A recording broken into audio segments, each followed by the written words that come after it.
I, 28M, never thought I would end up dating someone with a kid. All my previous relationships were with women who didn't have children, and I was comfortable with that. But then I met Naomi, 27F, at my friend Jake's birthday party 6 months ago, and everything changed. Jake's wife Amy works with Naomi at the hospital, and they've been friends for years. When Jake introduced us, we instantly connected over our shared love of true crime documentaries and hiking. Naomi told me about Emily on our first date. She was upfront about being a single mom and said she would understand if that was a deal breaker for me. But something about Naomi made me want to give it a chance. She got pregnant with Emily when she was 21, during her final year of nursing school. Her ex, Mike, seemed supportive at first but started showing his true colors after Emily was born. He would disappear for weeks, claiming he was looking for better job opportunities in other cities, but Naomi later found out he was just partying and doing drugs. The final straw came when Emily was 2. Mike showed up at their apartment high on something, demanding money. When Naomi refused, he became aggressive. She had to call the police to get him to leave. After that incident, he completely disappeared for almost a year. He would occasionally show up on Emily's birthday or Christmas, make grand promises about taking her to Disneyland or buying her a pony, then disappear again. He barely paid any child support, and what little he did pay was usually months late. Naomi has been amazing through all of this. She finished nursing school while raising Emily as a single mom, with help from her parents who live about an hour away. She now works as a pediatric nurse and somehow manages to balance her career with being an incredible mother. Her strength and dedication are what made me fall for her. When we first started dating, Naomi was very protective of Emily, which I completely understood.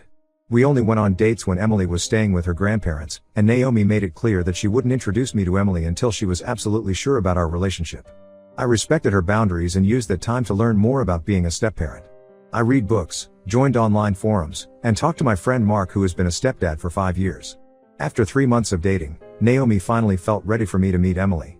We planned a casual meeting at the park, where Emily could feel comfortable and not pressured. I was nervous, but it went better than I expected. Emily is this incredible kid who loves dinosaurs and wants to be a doctor for animals when she grows up. Being around her felt natural, probably because I helped raise my younger siblings after our parents divorced and I spent a lot of time with my nieces. Things were going great until last month when Mike suddenly reappeared. He showed up at Naomi's house on a Sunday morning, completely unannounced. Emily was excited to see him at first, but then he started making comments about how Naomi and he should give their relationship another try for Emily's sake. When Naomi told him she was dating me, he got angry and started accusing her of trying to replace him as Emily's father. Since then, Mike has been causing problems. He sends Naomi multiple messages every day, alternating between begging her to take him back and threatening to fight for custody. He's shown up at Emily's school twice, which scared both Emily and her teachers enough that the school now has his photo at the front desk. He even found my Facebook profile and sent me a long message about how I should back off from his family. But honestly, dealing with Mike isn't even the hardest part. The real challenge has been my family's reaction to my relationship. When I told them about Naomi and Emily, their response was heartbreaking. My mom, who I've always been close to, acted like I had just told her I was throwing my life away. She started listing all the reasons why dating a single mom was a bad idea. You'll never be her real father. What if Naomi's using you for financial stability? The ex will always be in the picture, and so on. My sister Rachel sided with mom and added her own concerns about me taking on another man's responsibilities.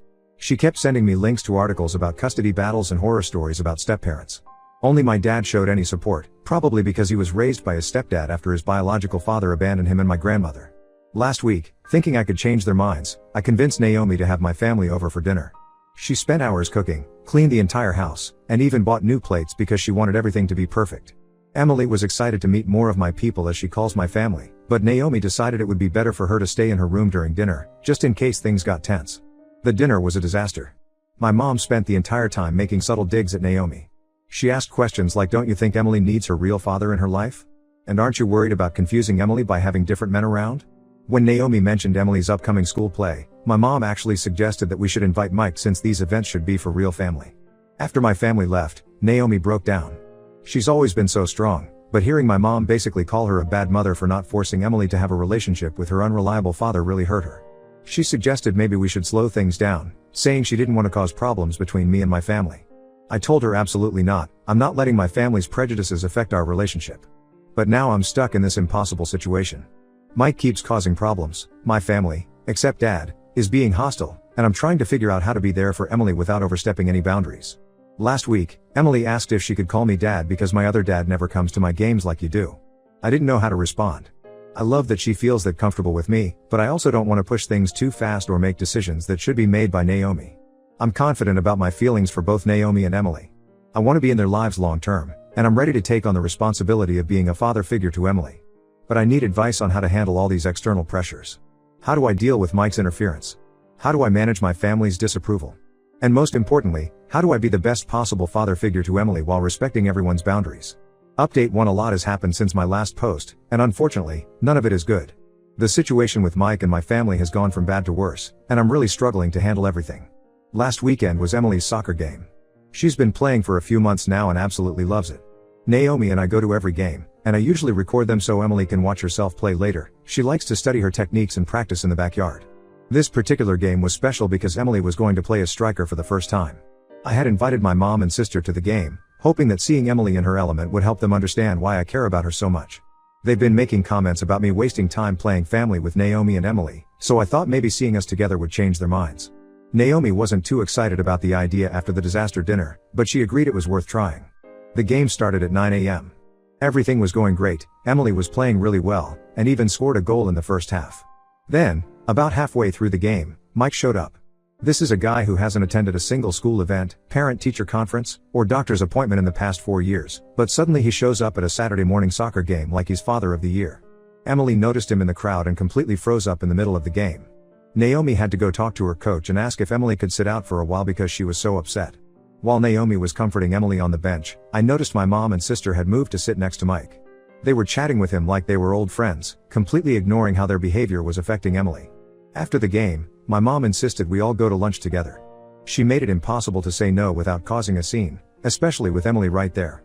So we ended up at this family restaurant: Naomi, Emily, me, Mike, my mom, and my sister. The tension was so thick you could cut it with a knife. Throughout lunch, Mike kept talking about all these grand plans he had for Emily. He was going to take her to Six Flags, buy her a new bike, teach her to swim. She already knows how to swim. Naomi taught her 2 years ago. My mom and sister were eating it up, making comments like Emily must be so excited to have her daddy back and now you can be a proper family again. I could see Naomi getting more and more uncomfortable. Emily was just pushing food around her plate, barely eating. Then Mike dropped the bomb. He announced he was going to file for joint custody. He said he had cleaned up his act and wanted to be more involved in Emily's life. My mom actually clapped and said it's about time. I've never seen Naomi look so pale. Naomi quickly took Emily to the bathroom, probably to compose herself.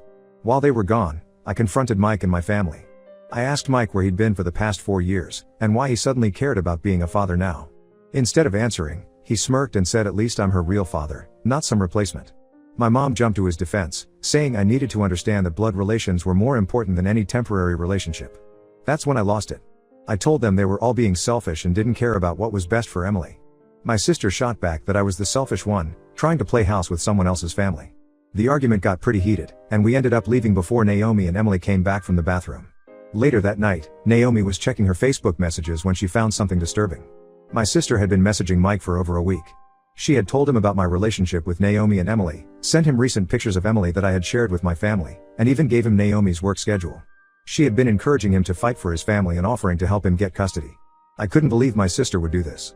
I drove to her house immediately and confronted her. She tried to defend herself, saying she was just looking out for Emily's best interests. She claimed that every child needs their real father and that I was fooling myself if I thought I could replace Mike. When I pointed out Mike's history of drug use and abandonment, she said people could change and he deserved another chance. My mom called while I was at my sister's house. Instead of apologizing for their behavior, she doubled down. She said I was choosing a stranger's kid over my own family, and that she had raised me better than this. She even suggested that maybe Naomi was manipulating me, using Emily to trap me in a relationship. I hung up on her. When I got back to Naomi's house, Emily was already in bed. Naomi was sitting on the couch, looking through old photos of Emily as a baby. She started crying and told me that Mike's threats about custody were bringing back memories of when Emily was 2. Apparently, the night he showed up high, he had threatened to take Emily away from her. She's terrified he might try again, especially now that he has my family's support. I feel horrible because my attempt to bring my family around has made everything so much worse. Mike probably wouldn't even know about our relationship if my sister hadn't contacted him. Emily has been having nightmares and asking why everyone is fighting. Naomi is stressed and scared about the custody threats. And my relationship with my family is completely shattered. I'm not backing down though. I've told my mom and sister I need space from them until they can respect my relationship and stop interfering. I've also saved all the messages between my sister and Mike in case we need them later. Naomi is talking to her lawyer tomorrow about getting a restraining order against Mike based on his past behavior and current harassment. I just hope all this drama doesn't end up hurting Emily more than she's already been hurt. Update 2: What I'm about to share completely turned our situation upside down. Remember how I mentioned my sister had been messaging Mike? Well, there's a much bigger story behind that, and it's worse than any of us imagined. Naomi has this friend Jenny who works at the same marketing firm as my sister. Last week, Jenny overheard my sister having a heated phone conversation in the break room. She wasn't trying to eavesdrop, but my sister was talking loudly enough that Jenny could hear Mike's name several times. What caught Jenny's attention was when my sister said, "You promised me things would be different this time." Jenny told Naomi about this conversation, and it got Naomi thinking. She started doing some digging on social media and found old photos of my sister and Mike together from about a year ago. It turns out they had dated for several months before Mike broke it off. This was all before I even met Naomi, but my sister never mentioned it. According to their old social media posts, they met at a bar and dated for about 4 months. During their relationship, Mike would apparently talk constantly about Naomi and Emily, saying he regretted leaving them and wanted to make things right. My sister stuck around, thinking she could help him change and maybe he would forget about Naomi. But Mike never got over Naomi, and that's why they eventually broke up. This explains so much about my sister's behavior. Her immediate hostility toward Naomi wasn't just about me dating a single mom, she was jealous. When she found out I was dating Mike's ex, she must have seen it as some sort of betrayal. Instead of telling me the truth, she decided to try and sabotage my relationship. I confronted my sister at her apartment last weekend. At first, she tried to deny everything, claiming Jenny was lying and the photos were old. But when I showed her the screenshots of her conversations with Mike that Naomi had found, she finally broke down. Through tears, she admitted that she had never gotten over Mike. She said that during their relationship, he would talk about Naomi constantly, comparing every restaurant they went to with places he used to take Naomi, or pointing out things Emily would like whenever they went shopping. When she found out I was dating Naomi, all those feelings of inadequacy and jealousy came rushing back. She thought if she could help Mike get custody of Emily, he would realize he had feelings for her instead of Naomi. She had been feeding him information about our relationship, suggesting ways he could use my presence in Emily's life against Naomi in court. She even helped him find Naomi's work schedule so he could show up and try to talk to her. My mom was devastated when she found out. She had genuinely believed she was helping Emily by encouraging a relationship with her biological father. Finding out that my sister had manipulated the situation for her own benefit made her realize how much damage she had caused. She broke down crying and called Naomi immediately to apologize. The most shocking part was when my sister admitted that Mike had been using drugs again the whole time they were dating. She had helped him cover it up, making excuses when he would disappear for days or blow through his paycheck in a weekend. She tried to convince herself she could help him get clean, just like she convinced herself he would eventually forget about Naomi. My dad, who had been supportive from the start, was furious when he found out. He told my sister she needed professional help to deal with her issues before she destroyed more lives. He also offered to help Naomi get a restraining order against Mike, saying he would testify about everything my sister had told us. Naomi was surprisingly calm when she heard everything. She said she had dealt with enough drama from Mike over the years to last a lifetime, and she wasn't surprised he had managed to hurt more people. She was just relieved that the truth was finally out and we could start dealing with the real issues. Emily, thankfully, has been protected from most of this drama. She knows there was some grown-up stuff going on, but we've tried to keep the details from her. She's just happy that my mom has stopped trying to push her to spend time with Mike. Right now, my sister is staying with our parents. My mom has withdrawn her support from Mike completely and is trying to make amends with Naomi. Mike has been quiet since my sister stopped feeding him information, but we're still proceeding with the restraining order just to be safe. I'm still angry with my sister, but mostly I'm just sad that she would go to such lengths to hurt people instead of just being honest about her feelings. It's going to take a long time before I can trust her again, if ever. Update 3: A lot has changed since my last update, and I wanted to share how everything turned out. The situation with Mike finally got resolved, but not before he tried one last desperate move. After we exposed my sister's involvement, Mike actually tried to spin it in his favor. He went to Naomi's parents and told them that Naomi was keeping Emily away from him and his new family, meaning my sister. He painted this picture of himself as a changed man who just wanted to be there for his daughter. Naomi's parents, who had dealt with his lies for years, didn't buy it for a second. They showed him years' worth of texts where he had ignored their attempts to involve him in Emily's life. Once Mike realized he had lost all support, he disappeared again. But before he left, he signed away his parental rights. I think he realized that with my sister's confession about his drug use and my mom willing to testify against him, he didn't stand a chance of getting custody. Naomi's lawyer said it was the best outcome we could have hoped for. Naomi and I moved in together last month. We found a house with a big backyard where Emily can practice soccer. The transition has been surprisingly smooth. Emily loves having her own playroom, and she's already talking about wanting to paint her room purple, her current favorite color. My relationship with my family is slowly healing. My mom has been making a real effort to make things right. She comes over for dinner once a week and is actually building a real relationship with Emily now. She even enrolled in a grandparent support group to learn how to be a better step-grandmother. My dad has been amazing through all of this, helping us move and teaching Emily how to grow vegetables in our new garden. My sister moved to another city for a fresh start. She sent Naomi and me a long email apologizing for everything. Naomi responded with grace, telling her she hoped she would find happiness and peace. We're not ready to have her in our lives right now, but maybe someday. The best moment came last week. Emily had her school play. She was playing a tree in a forest-themed production. After the play, she introduced me to her friends as my dad.